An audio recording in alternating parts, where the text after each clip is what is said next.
Good morning, everyone, and welcome to Golden Gate Center for Spiritual Living this morning on the final Sunday of the year. We're delighted if you're here with us online this morning as well. Thank you for being here. You are part of our congregation in the extended form, so we're delighted to welcome you as well. And the way that we begin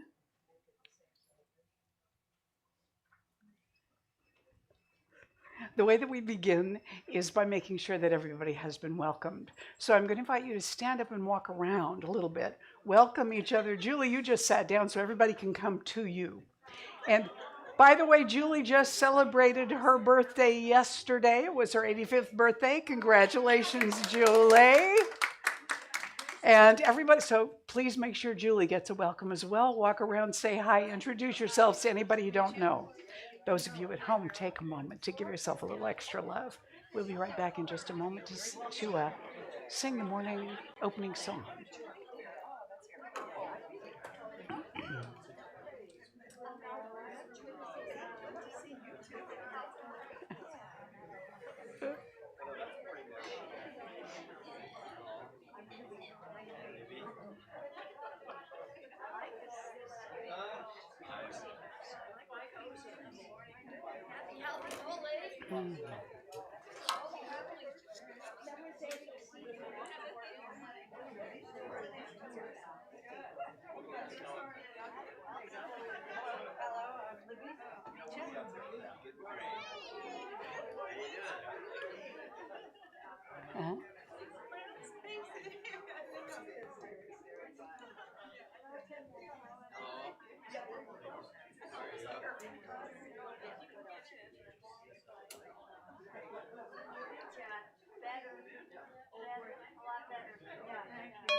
All right. Let's go ahead and close the door so that we can mute it a little bit for the lobby area. Hopefully anybody coming in will find their way through. Great. Thank you, Suzanne. So it's the last Sunday of the year of 2025. How did that happen? And so this is Stump Reverend Mary Sunday. So you should have received a 3x5 card that you could write down a question on. They're out on the table with the bulletins if you didn't get one, and grab a pen. And then the ushers are going to collect those when we get ready to do the talk. So hopefully I'll have enough questions to actually respond to here today. We'll see. All right. So we have with us this morning Libby McLaren, who has years and years and years of experience with Bread and Roses. And she sings, plays piano, organ, accordion, and banjo. Piano, accordion, and banjo. She's going to be playing them all at the same time this morning. No, I'm kidding. She lives and teaches privately in Oakland. She loves to fly fish.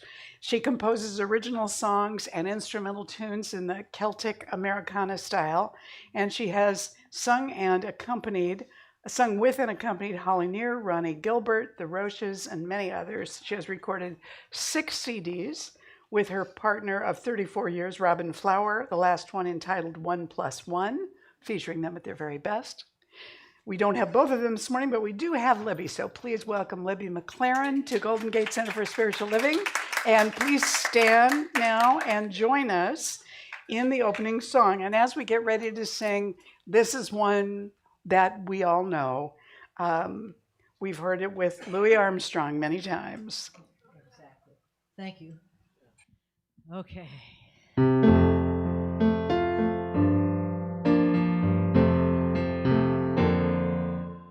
I see trees of green, red roses too.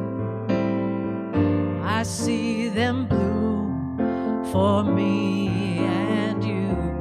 And I think to myself, what a wonderful world.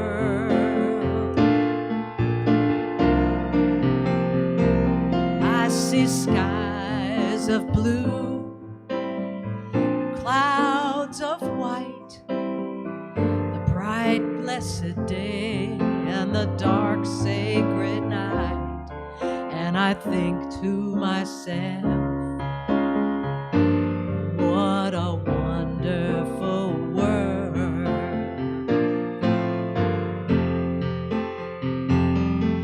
The colors of the rainbow are so pretty in the sky. They're also on the faces of people passing by. I see friends shaking hands, saying, how do you do? They're really saying, I love you. I hear babies cry. I watch them grow. They'll learn much more than I'll ever know. And I think to myself, what a wonderful world. Oh, yes, I think to myself, what a wonderful world.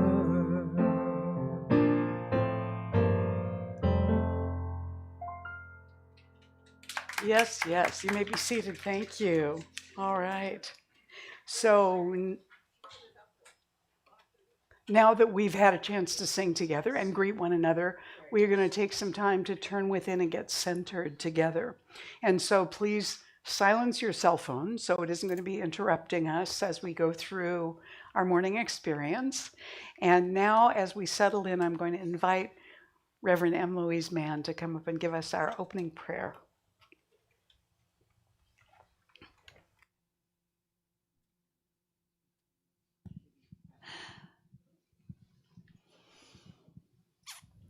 Well, as we just remember, that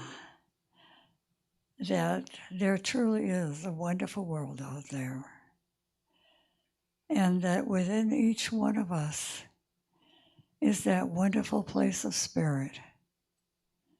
And I am knowing right here and now as we gather together, remembering the sweetness and the good things, that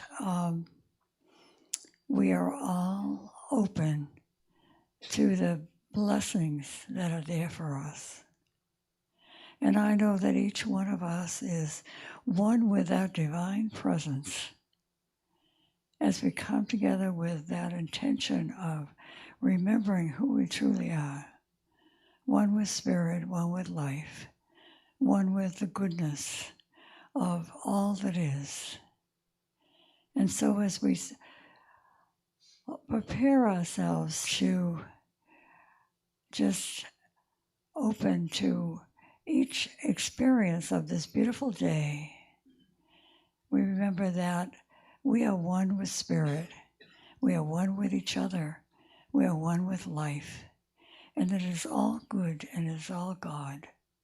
And so I claim for this wonderful service that each one of us feels deep within us that spirit that is always, always advising us, leading us,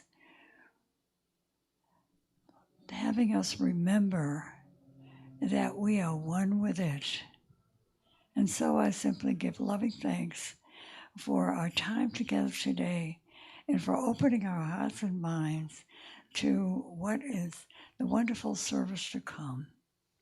And so I say, thank you, Mother, Father, God, and let this go into the law, knowing that it is done. And so it is. Thank you, M. Louise.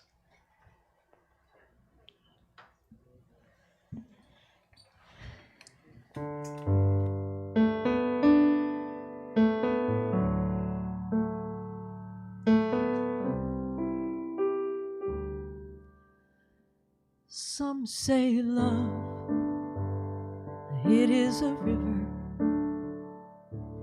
that drowns the tender reed. Some say love, It is a razor that leaves your soul to bleed. Some say love is a hunger, an endless aching need. But I say love is a flower, and you, it's only seed. Oh, it's the heart that's afraid of breaking, that never learns to dance. And it's the dream afraid of waking, that never takes a chance. It's the one who won't be taken, who cannot seem to give, and the soul afraid of dying, that never learns to live.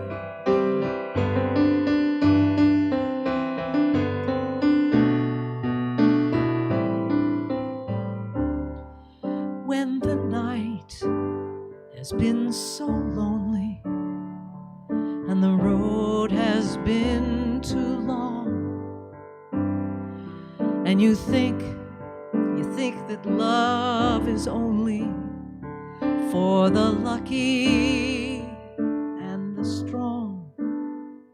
But remember, in the winter, far beneath the bitter snows, lies the sea that with the sun's love in the spring becomes the rose. Oh, just remember that in the winter, far beneath the bitter snow, lies the sea that with the sun's love in the spring becomes the rose.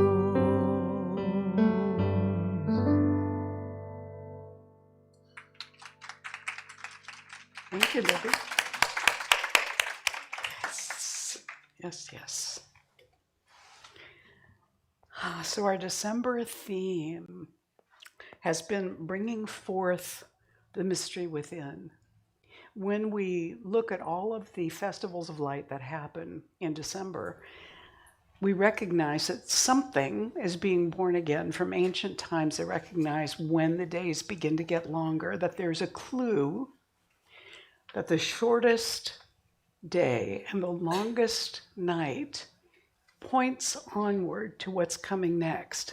And something new is being reborn, whether it is the Son, S-O-N, of God, which is everything, or the sun, S-U-N, because we can see its light increasing. The key part for us that's meaningful now is that we are bringing forth more light in our own lives, in our own being, in our own expression.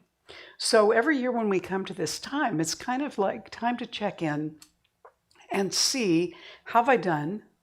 And what would I like to expand in the coming year? What part of my spirit wants more light, wants more opportunity to express?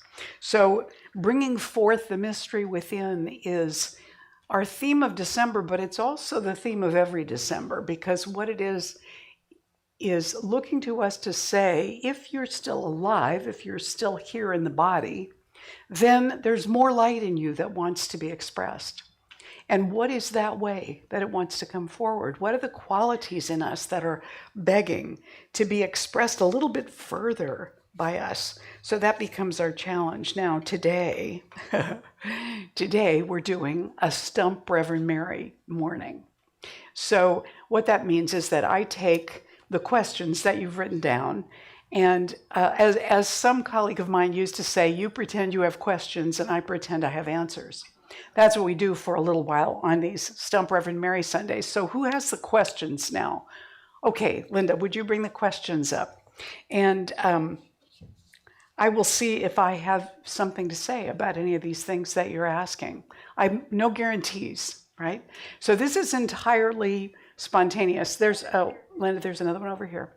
I have no idea what you're writing down, nor what I'm going to say. Thank you, Linda. But this is our opportunity to see what Spirit brings forth for us in conversation, and it might be that I turn the question back to you and say, well, I don't know. What do you think? So, do you know what happens after death? Do I know what happens after death? Well, there's a couple of levels to that question.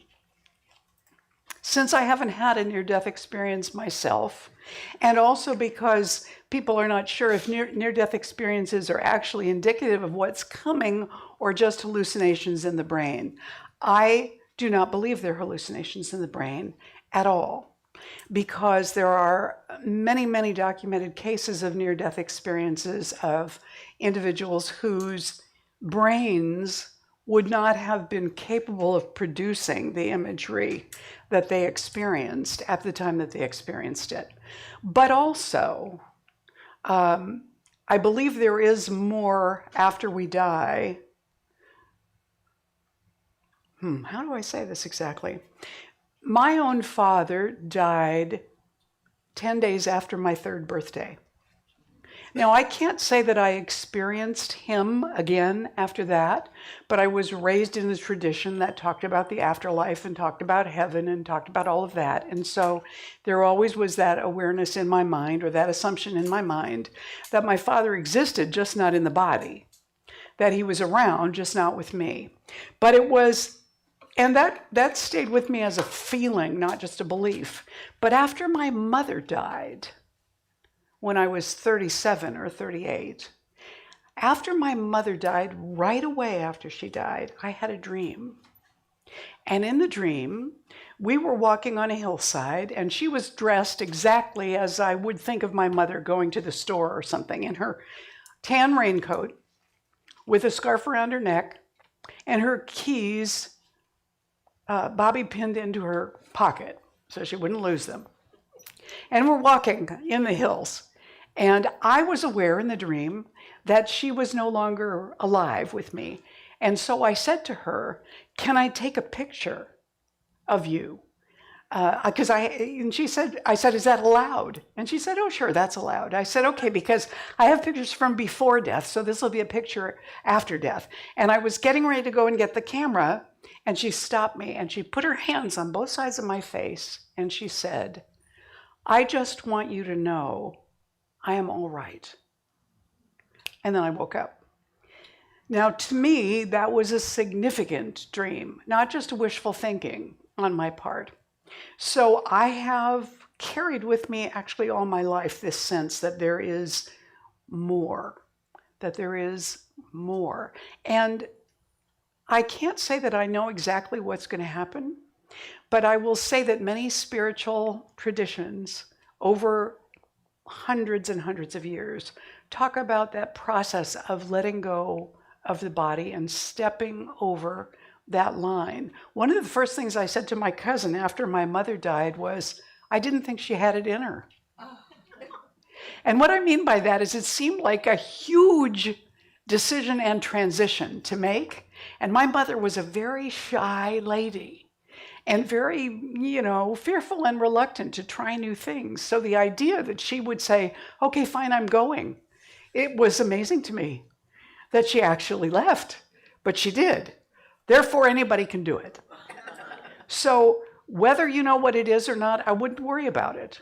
What I realized recently is that because I've been listening to the podcast, the telepathy tapes, one of the things they've been talking about recently is how these non-speaking autistic individuals who seem to be connected to everything and have begun to communicate with their letterboards, all the things that they're aware of, that they meet together on the hill psychically and have conversations. And someone asked them if they also have conversations with people who've passed on.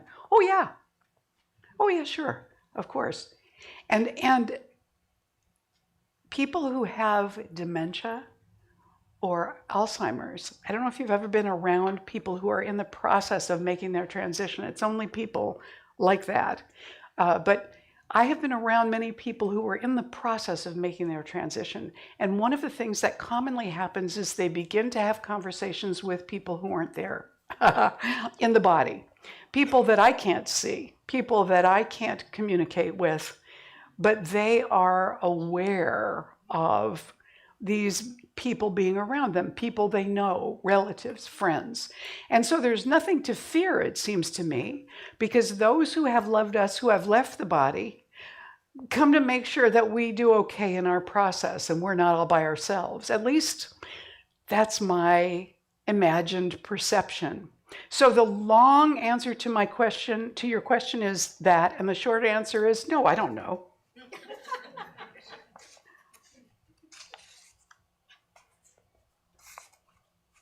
I would love to hear about Melville Goddard. Neville Goddard.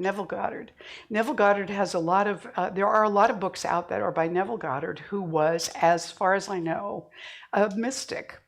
Now, I can't say much more about him than that, because even though I have a book of his, I don't know his story.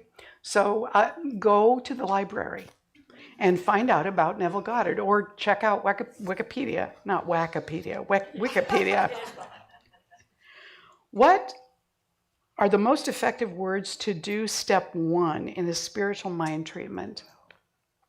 The most effective. I don't know what the most effective words are, but whatever words bring you into a state of open, I don't want to say awed exactly, but open expansion into more than just yourself, into kind of the universal energy all around us. Whatever you can say that brings your attention to the amazing wholeness of that and its existence. Like something has shifted in the room. Did you feel it? Yes.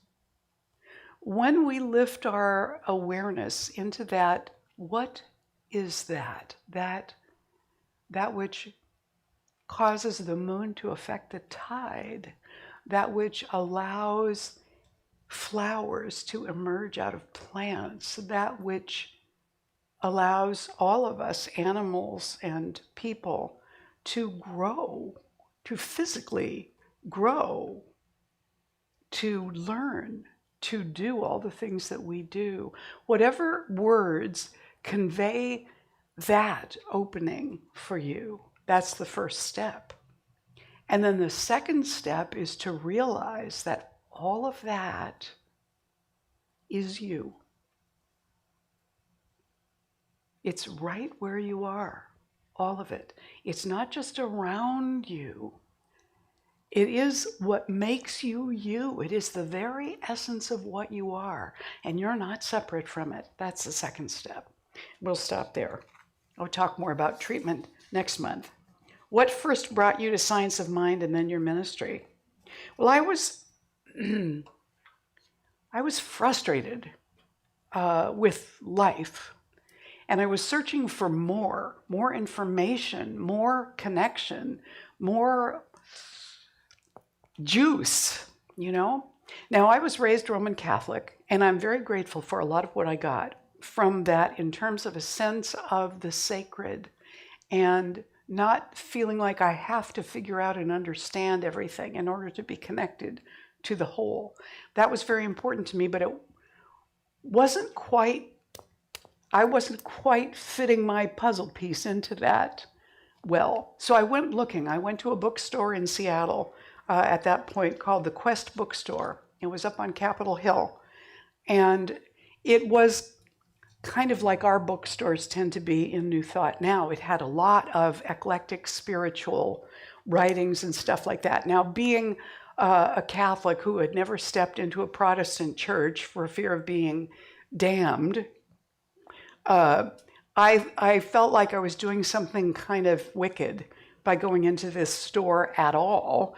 But I started buying stuff and reading it there. I read Life and Teachings of the Masters. I read a little book called The Door of Everything. And as I started reading these things, I became aware that some of the things that I had learned were not applicable only to Jesus. Some of the things that I had learned about miracles and about healings and about that kind of stuff was not exclusive to him. And I was sort of amazed by that. I had never known that. And so I began to look into those kinds of things. Now, when I was in about the 6th grade in Catholic school, we had done a section on world religions, and we had talked about Hinduism and reincarnation. And when that happened, I thought, oh, that makes a lot of sense to me. And then I found out Catholics don't believe in reincarnation, and I was very disappointed. So I thought, well, okay, I can't believe that. I have to let go of that. But it was in there. When I was 15, a friend loaned me The Prophet by Khalil Gibran. And for some reason, I was riveted by that little book. I didn't want to give it back to her. So because I didn't want to give it back to her, I copied it. The entire book, I wrote it all out. Now, my mother had picked up this book that I was reading, and she'd looked at it, and it didn't do anything for her. But she realized it was really meaningful for me because I had written every word of it out. And so she bought me a copy of the book. I still have that copy of The Prophet because it spoke to me. It spoke to me. So,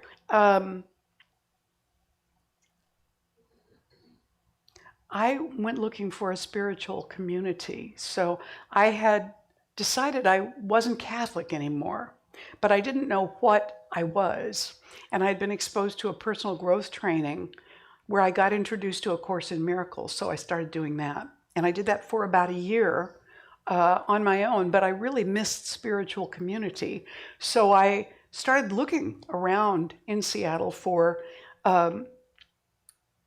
a tolerable sort of Christian community. It never even occurred to me to look at any other religions or faiths or spiritual traditions. So I was looking at what was the least offensive Christian church I could find, basically.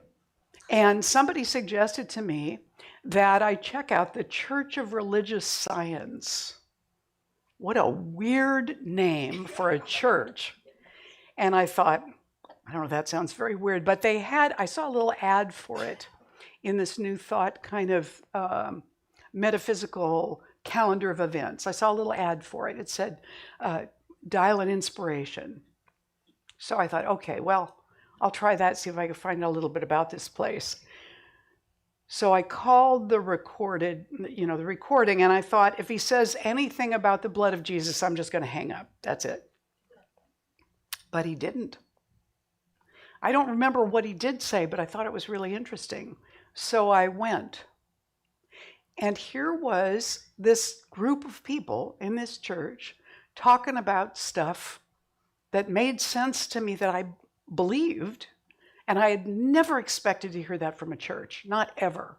That was my first visit. And on that day, Reverend Dr. Jim Munson, whom some of you know, was a minister up there then, and he was doing some kind of an introduction to the church. So I went to that in between the services, And then the next Sunday, I took at that time, my husband, and then we just started going. And about, I don't know, a couple years into that, I was part of the choir. And I was trying to figure out what I was supposed to do with my life because I'd always thought I was going to be in theater. That had been my thing, but it didn't seem to be working. So I was at a women's retreat where I was asking the question, what should I be doing? What should I be doing? And the answer came back to me, School of Ministry. And I was like, really, God? What's your second choice? I was not interested in going to the School of Ministry, right? So I just set that aside. But I was somebody that stood up on Sunday morning and did announcements. That was one of the things that I did in my volunteer capacity at the church. And people kept coming up to me and saying, have you thought about going into the School of Ministry? Because we had a campus right there in Seattle. I think you'd be really good at that. Or you remind me of Terry Cole Whitaker, or you know, all that kind of stuff. And after I'd heard that enough times, I thought, oh, for heaven's sake, here's what I'll do. I know that I'm not eligible. I haven't taken enough classes. You know, I was taking foundations, I think, at the time. That was it. I hadn't taken anything. So I went in to talk to the registrar, wanting him to talk me out of it. And he said to me, Mary, in my experience, all the best ones come in kicking and screaming, so just sign up for the classes. So then I went to talk to Reverend Jim, because I thought for sure he would see sense and talk me out of it. And he said to me, Mary, if any of us waited until we were ready to do this, none of us would ever be ministers, least of all me. Just sign up for the classes. So I thought, okay, fine.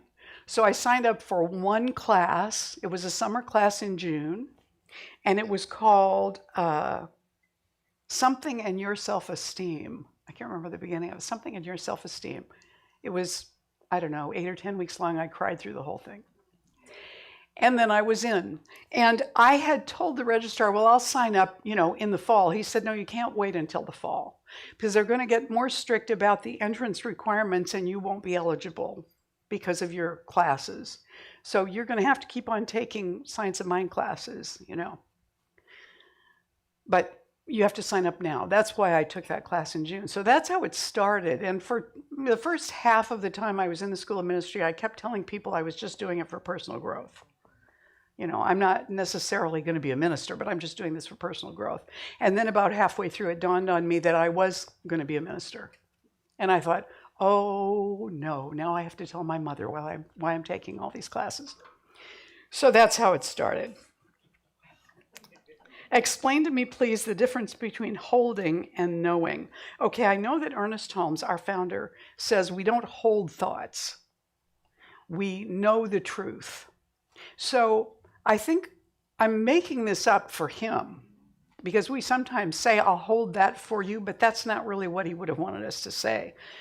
We don't have to hang on to anything. We don't have to make anything happen. It isn't by holding on to it that we make it happen. It's by knowing the truth and speaking it from the consciousness of the divine, not from human consciousness. We're speaking the spiritual truth from the divine consciousness when we're declaring something in a spiritual mind treatment. And that's knowing the spiritual truth, knowing it now as done. So what I would say I know as spiritual truth is that God is all there is, whatever you want to call it. All there is God. In form, out of form, whatever name you give that energy, intelligence, whatever you want to call it, there's only one, and it's everything. That's what I know. Now, that means automatically that that is true of everybody, no exceptions. And if that's true, it also means that the mind of God is right where we are, always. And we can draw forth from that what we need to know as we need to know it. But we have to begin to let go of our idea that our intellect is somehow involved in that our intellect is going to figure it out and know, that we're going to think our way to the answer. Most of the time, when a divine response shows up, it comes in whole. And we don't really know exactly all the details of how it got there or why we trust it. But it feels right. So if we go in that direction, then we generally get confirmation that that's correct. So holding gives us a sense that we have to put some effort into this happening. And that is not true. Knowing is different. You know, if you know something, it doesn't require any effort because you already know it. You're not trying to get there. It's just so. It's what you know. If I were to say grass is blue, something in you would immediately object to that because you know grass is green. You've seen it, and that's green to you. Whatever color it actually looks like in your head, I don't know. But green is grass, not blue. And so it wouldn't matter how much I insisted that it was blue or how certain I was that it was blue. You would know that that wasn't so, correct? If I say 2 and 2 is 12, you might not say to me, Reverend Mary, you're an idiot. But you might think it in your head if I insisted on that. So there is a difference between holding and knowing.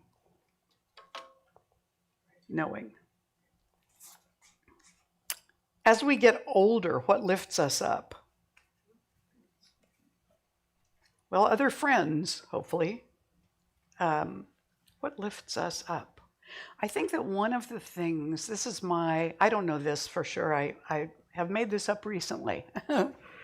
I think that one reason that our bodies sometimes become less easy as we get older is because it's really important for us to know that we're only here temporarily because we have a much bigger life. And so the universe has to loosen our attachment to our body. And as our bodies become less convenient and more distracting, it is a way for the universe to go, remember, you are not your body. Your body is getting old.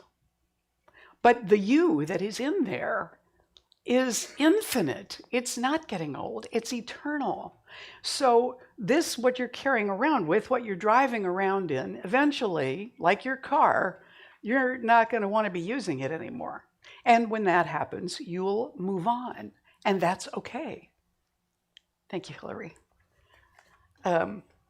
So what lifts us up, I think, is turning our attention to who we are, not what we can do physically, not what we can figure out mentally, but who we are on a more energetic, intuitive level. That is the essence of us, and it isn't limited by what we can figure out in our heads, and it isn't limited by what our bodies can do or how comfortable they are. There is an essence, a deeper essence, and we are benefited by choosing to put our attention in places that begin to bring our awareness into that. Is that vague enough for you? I don't know that that really is a satisfying answer, but that's okay. In Science of Mind philosophy, how would you define life, wholeness, and healing? In Science of Mind philosophy, life, wholeness, and healing. Well, wholeness is the infinite connection with the one that is the all. Healing is it's like A Course in Miracles says, healing is a correction of misperceptions. It's not about the body. I mean, the body may heal, or there may be a cure for whatever you're experiencing, but healing is a consciousness experience. Healing is when we're not limited by our own condition or the condition of our lives, when we're not in anguish about any of those kinds of things, we're experiencing a greater healing. A person who is at peace in the midst of turmoil, a person who is at peace in the midst of physical discomfort, is a person who is healed on a larger level. Healing is not necessarily about what happens in the body. It's about what happens in the mind and the heart and the soul. And wholeness is what we are in our essence. It is beyond what our body's doing or what our mental state is doing. Life is beingness. Somebody asked Ziggy once, the little cartoon character, or I guess Ziggy asked the guru once as a little cartoon character, what is the meaning of life? And the guru says, life is doing stuff as opposed to not doing stuff. That's it. That's the whole answer. Life is being. It's being. It isn't limited to form. Life is being and being aware of being. There is some sense in indigenous wisdom that says that everything is aware. The rocks are aware. The trees are listening. The shells on the seashore are present to you. Wake up. Let's see what this says. When I feel that I've lost my connection to God, where do I go? What do I do? Oh, isn't that awful, that feeling of lost connection? I think the first thing to do is to grieve that feeling that you're stuck, that you're separate, that you're lost, to go ahead and grieve that feeling. And then remind yourself that just because you're not feeling it doesn't mean it isn't so. So operate from what you know and do as many things as you are drawn to that inspire you. There may be music that you always feel happy when you listen to that. There may be a movie that you've always loved that lights up your soul, your spirit. Get it out or rent it or find it and watch that. Go toward things that give you comfort, that inspire you. If you've got a friend who always makes you laugh, go hang out with them. If you have a coffee shop where you're always welcome and everybody knows your name, like Norm, just go there, hang out. Find ways to invite inspiration and uplift into your life rather than just spending a lot of time feeling, oh, poor me, I lost it. Because it's never really lost. I think it's Ashley Brilliant said, you know, if you feel separate from God, who moved? And I would say, where is it that you think you could go to be separate from God? There's really no place you can go to be separate from God. That presence of God, you may feel like you can't get into it, but the truth is you can't get out. So there's only one and you're in it. And in those times when you don't feel the connection, go to the things that bring you love and comfort. Sit with your pet and actively spend 10 minutes petting your animal and giving love and receiving love. Read what inspires you. Whatever it is, see your practitioner. And let those things help you find your way back into that connection. Go out into your garden and plant things. Be connected to the earth. Those are some suggestions. And then you just have to kind of wait until it resurges again. Does religious science teach that things happen randomly, or is God in charge of our actions? This is a question about fate. How much does prayer help us? Is it only to adjust our consciousness? Well, the answer to this is the great metaphysical answer to all metaphysical questions, which is yes and no. Does religious science teach that things happen randomly? Or is God in charge of our actions? God doesn't care what we do.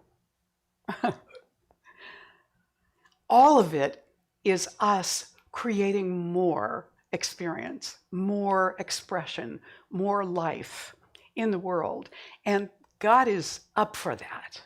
Whatever it is you want to do, you pick the game. God will play with you there. God does not control your actions. But everything you do is God in action. And when you do crummy, horrible, terrible things to other people, or maybe I should say when I do, since I don't want to assume that you do. But what is the purpose of that? So when I behave that way, it comes out of some place where I don't feel whole. I don't feel good. I don't feel integrated and connected. And so I say something or I do something that pushes that away from me, that feeling of disconnection, or blame somebody else. And it is my way of trying to get rid of that feeling somehow, or make somebody else feel the same way that I do. But what is the purpose of that ultimately? I can't hang out there for too long because it doesn't feel good. So its purpose then is to show me how to get out, to find a way through, to make another choice. So I have to have, as Thich Nhat Hanh said, I have to have my darkness in order to have that fertilizer to plant things in. But then I plant things and something new comes forward that moves me forward. God doesn't control that, but we can't destroy anything. I mean, form, yeah, but it's form's nature to change. It's form's nature to come into being and to disappear. And sometimes we do destructive things that causes nature to disappear. Ram Dass said once, if we blow up the planet, if we actually come to the point where we blow up the planet, we'll just have to catch the next bus. What he means by that is, okay, what did you learn? Next. There is no over for us. There is no thing of it being destroyed and complete. So everything we do is grist for the mill for us to learn, for us to discover.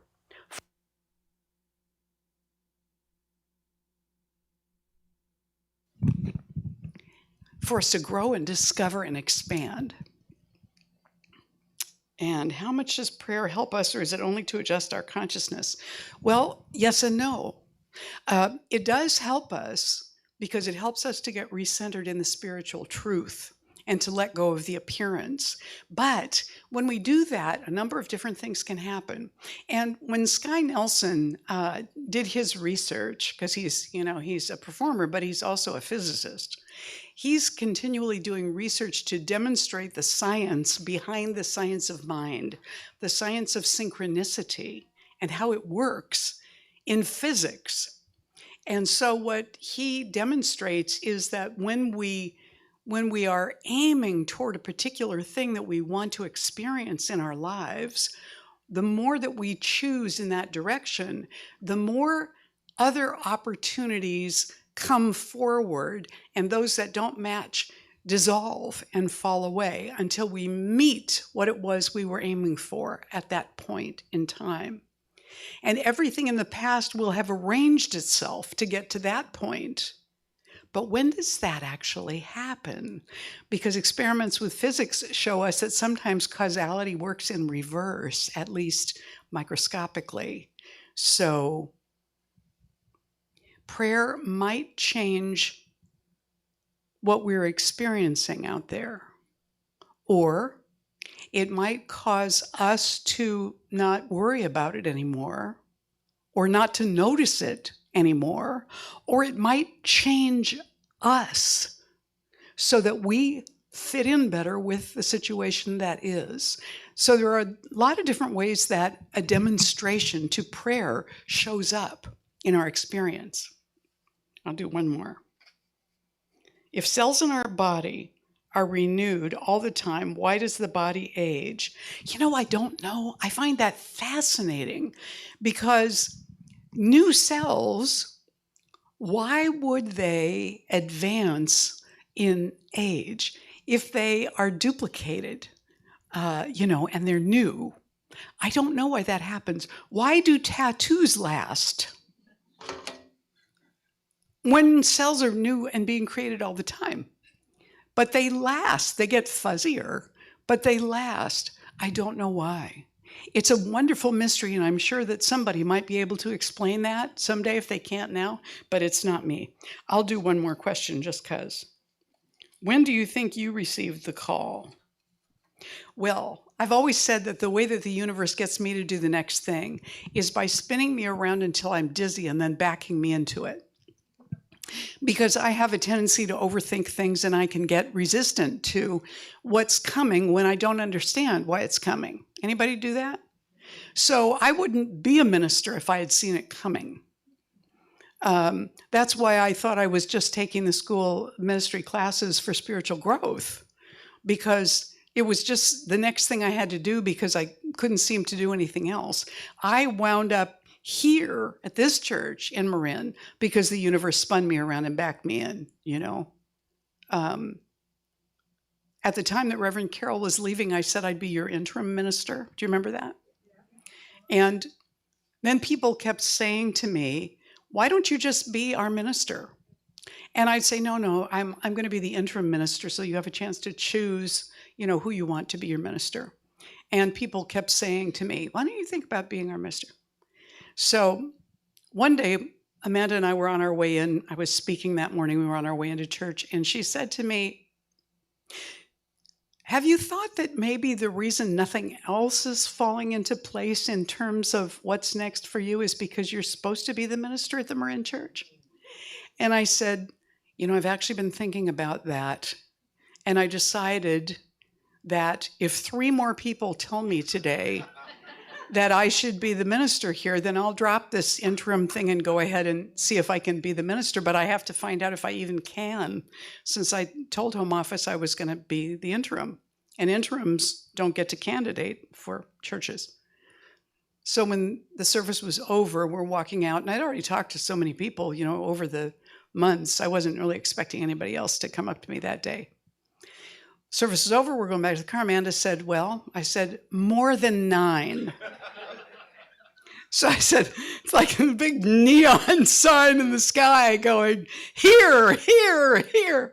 So I went back to Home Office and I said, is it possible for me to do this? And she said, well, tell me this.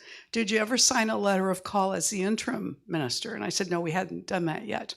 She said, okay, then you can go ahead. And that's how that happened.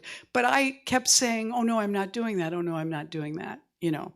So when did I receive the call, the initial call to be a minister? Probably was when I was sitting at the fountain at that women's retreat asking, what am I supposed to do? And I got that idea, School of Ministry. That's probably when I got it. I just kept saying no. But the universe is really persistent. It doesn't mind if I say no. It just ignores me.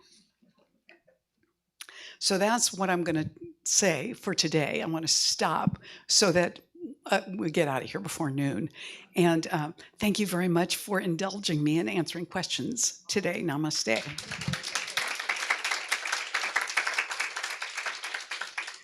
All right. Oh, and so I want to just conclude with this. That thing we call intuition, that's your soul. It's safe to trust that. And the joke, I didn't tell a joke, so I have a joke for you. Little girl is furiously pounding away on her grandfather's computer keyboard. And letters are coming up and everything. And her grandfather says, what are you doing, honey? She says, I'm writing a story. You are? What's it about? She said, I don't know. I can't read. Sometimes we don't know how to do something, but that doesn't mean we shouldn't do it. All right. So let's go ahead and anchor this in prayer, turning within and recognizing at this moment that there is one and only one. That one shows up as you, as me, as Suzanne, as Dana, as Libby. It shows up as this room. And it flows through us in abundance with all of our abilities and gifts and talents and more. It is revealing itself to us through us in this very moment. And through everything we look at, touch, and interact with, everything we've learned how to do, it is whole, complete, and perfect, always, in and around us. And so we take hold of this awareness and we allow it to guide us intuitively in our lives to make good decisions and to know, even when we don't know how we know, to allow ourselves to know, even when we don't know how we know. And we step into this week empowered to do that. We open our willingness to that, and we allow the intuitive nature to flow through us into the world, leading us forward into this week and this new year in wonderful ways. With gratitude, we release this prayer into the creative law of mind and spirit and simply let it be so. And together we say, and so it is. Yes. Please stand and join me in the morning affirmation.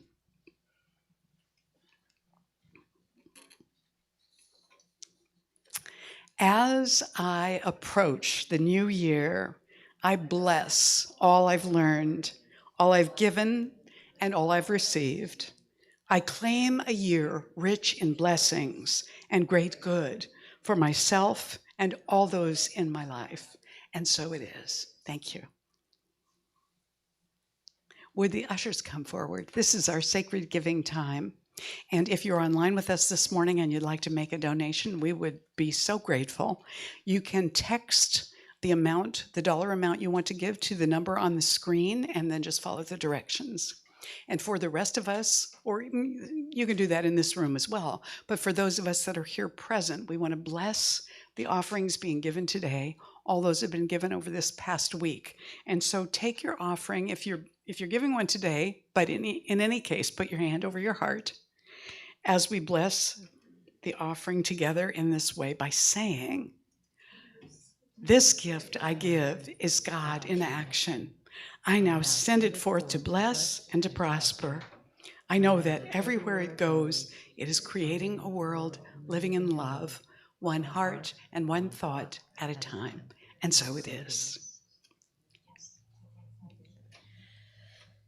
So I know this isn't exactly the time for the sing-along, but I kind of think that everybody kind of knows this song. So please join in if you have it, if you're interested in doing that. Love, love, love. Love, love, love. Love, love, love.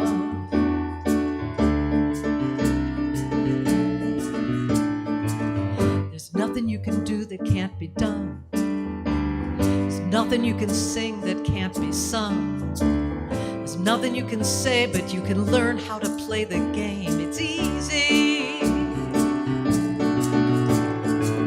There's nothing you can make that can't be made. Sorry. There's no one you can save that can't be saved. There's nothing you can do but learn how to be you. It's easy. All you need is love. All you need is love. All you need is love. Love. Love is all you need. Love, love, love. Love, love, love. Love, love, love.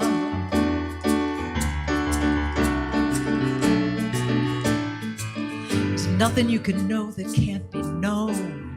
There's nothing you can see that can't be shown. Nowhere you can be that isn't where you're meant to be. It's easy. 'Cause all you need is love. All you need is love. All you need is love. Love. Love is all you need. Love is all you need. Love is all you need, and maybe this church. Love is all you need, and maybe Reverend Mary. Love is all you need, and maybe all of you. Love is all you need, and maybe Amanda playing. Love is all you need, and thank you for having me. Love is all you need. Oh my God, this is so cool. Love is all you need.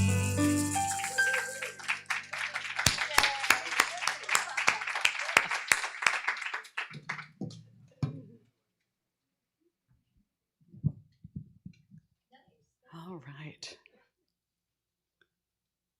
So, all of us together now on behalf of Golden Gate Center for Spiritual Living do accept this offering, and we send it out into the world to expand love and intuition for everyone. And so it is. All right. Now, if you are here with us this morning for the very first time, I have to apologize to you because we do not have our welcome table, which we normally have, so that you can get a welcome packet. But if you promise to come back next week to the Corte Madera Community Center, then we'll be happy to give you a welcome packet and tell you all about why you should come back again and again. I also want to take a moment to thank everybody who was here to set up this morning. We did a great job getting everything set up, and thank you to the hotel also who got everything set up for us. But it takes a lot to do it, and when we're in a new place, it's a little discombobulating for everybody because things are not in the same place. So please acknowledge everybody that has participated today in getting this together. And we don't have a practitioner table set up, but we do have a practitioner available to pray with you this morning, and that's Ann Sullivan right over here. Stand up for a second, Ann. And so after the service is over, if you would like a private prayer, just come over to Ann right over here, and she will quietly do a prayer with you. And this is the last time I'm going to put this up for now, but I just want to remind you and let you know, in case you did not already know, that our friend Tom Barr, who was a member here for a long time, made his transition on the 11th of December, and his memorial, his celebration of life, will be in Mount Shasta in the spring. We'll let you know more about that when we find out more details. Also, winter classes are coming up. The membership class, if you're not a member or you want a review of what we're all about, you can take the membership class. That's not a class on Science of Mind. It's just a class about Golden Gate, or the Foundations class. And that one is one you can't take too many times. So it's always a good time to review the basic class and get those reminders anchored in of what this is all about. You can register from the website, or you can sign up outside at the table. There are sign-up sheets for both of those classes. Also, we need any year-end donations you want to make. We would like to get those by the end of the year, because otherwise we won't be able to note them in your annual giving statement for your taxes. So I really want to thank those of you that have made special gifts already. Last week we got a check for $1,000 from one family, and we also got a distribution from somebody's investment account, one of the necessary distributions of about $8,000. And we're super grateful for those. And we encourage more of them. So if you haven't given your year-end donation yet, feel free. We'd love to receive it. You can also, I don't know if we brought anything for written prayer requests today. So if you go to our website, GGCSL, that's Golden Gate Center for Spiritual Living, ggcsl.org, and look under the Resources tab, you'll see there's a place where you can make a prayer request right on the website. So if you have a request, go ahead and do that, and it will go to the practitioners for prayer. Practitioners, would you surround the room as best you can? I know we don't have as much around to get to here, so.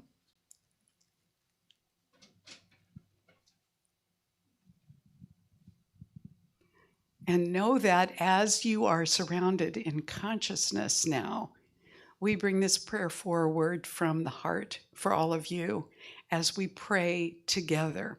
So you'll hear words going over you. Don't worry about what they are. Just take in the blessing right now.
And so it is.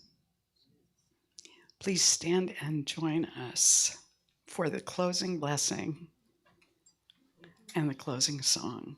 So we say this blessing together. And you might want to take hands with the people around you. I didn't hear a lot of coughing and sneezing today, so that's probably safe. As we say together, I now walk so that whoever walks beside me dwells in the presence of God, and whoever places a hand in mine is lifted, and whoever thinks of me is illumined with God consciousness, for spirit and all people and I are one eternally, and so it is. And now we go to the closing. It's a great folk song. Oh yeah, oh yeah, oh yeah. Oh yeah, oh yeah, oh yeah. Okay, so.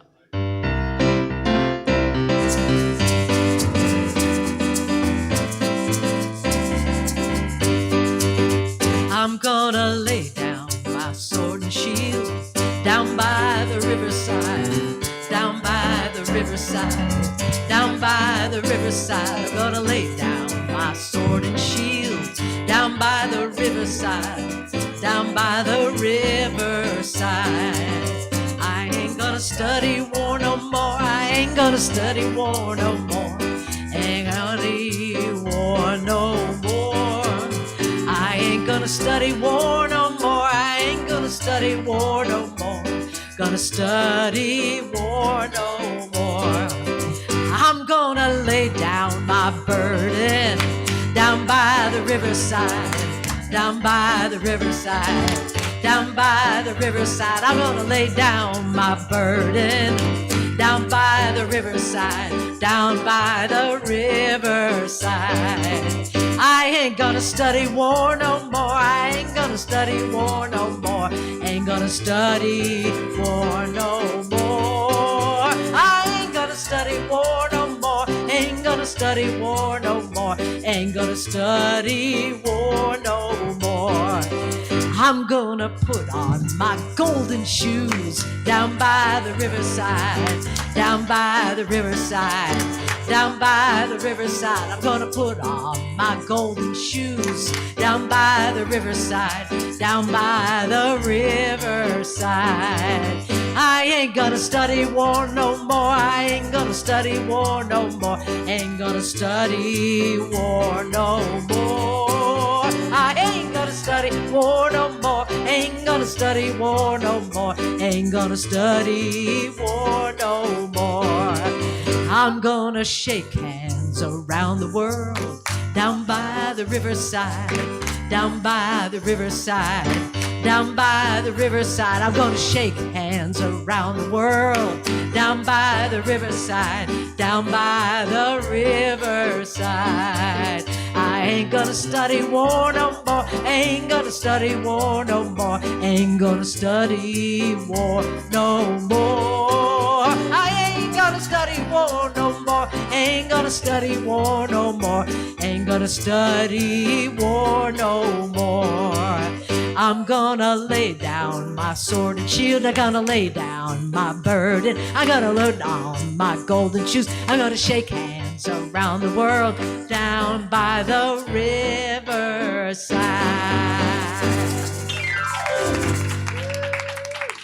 Thank you, Amanda. Happy Kwanzaa and Happy New Year. Wish somebody a Happy New Year around you there.